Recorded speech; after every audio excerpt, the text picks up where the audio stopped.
Jimmy Carter has passed away. God rest his soul. I was talking yesterday about this. The problem with Jimmy Carter is that he was a bit like Joe Biden. A lot of you guys would say, oh, but at least Jimmy was a bit nicer. Joe had all the shortcomings and none of the niceness.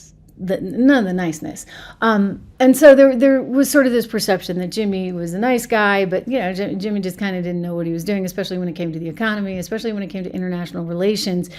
But what I'm troubled by is the legacy he leaves behind in terms of not just how bad he was for the economy. I mean, it was like Biden before there was Biden, but also the disinformation, misinformation that he was willing to push forward.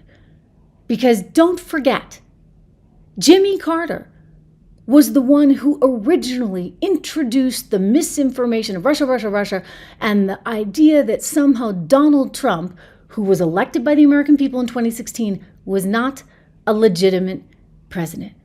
I could not believe what I was hearing when he sat down with John Meacham, the very liberal historian, who asked him about Trump. Watch this. I want you to see the entire exchange. The sort of money bite, if you would, is the part where he said he does not believe that he's a legitimate president. But watch how they get into it. Here we go. Russia has been proven by our intelligence community to have interfered with one of our human rights, which is the right of free and fair elections. Yeah. What's your reaction? How should we deal with Russia? Well, the president himself should condemn it, admit that it happened, which I think 16 of our intelligence agencies have already agreed to say. And there's no doubt that the Russians did interfere in the election. And I think the interference, although not yet quantified, if fully investigated, would show that Trump didn't actually win the election in 2016. He lost the election, and he was put into office because the Russians interfered on his behalf.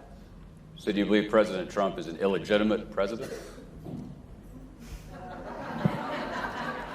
Based on what I just said, which I can't retract, I would say yes. Wow. Right? I mean, wow. So that's what started this whole thing. Not my president, not a legitimate president. And that was echoed by so many politicians, and it was so wrong.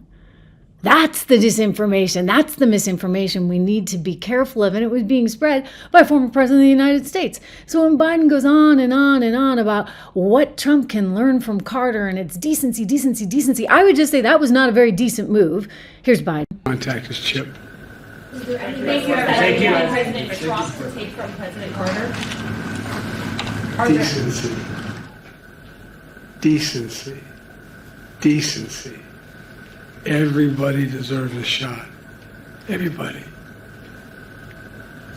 Can you imagine Jimmy Carter walking by someone and he needs something and just keep walking?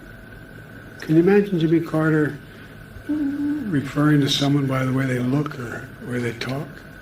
I can't. I think the end of the deal here is that one of the reasons why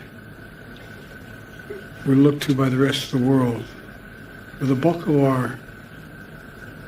our nation, we've laid out what our values are. We've said what we believe. It's not just in the Declaration we hold these truths to be self-evident, but there's a feeling. The rest of the world looks to us. And he was worth looking to. So thank you very much. Appreciate it. Again, I'll just go back to, I don't think it was a very decent thing to say, to call the duly elected President of the United States of America, one Donald Trump, an illegitimate president who was put there courtesy of the Russians. I mean, that's pretty aggressive stuff. And the left ran with that, and that was wrong. And now, isn't it great? He's going right back in, number 47.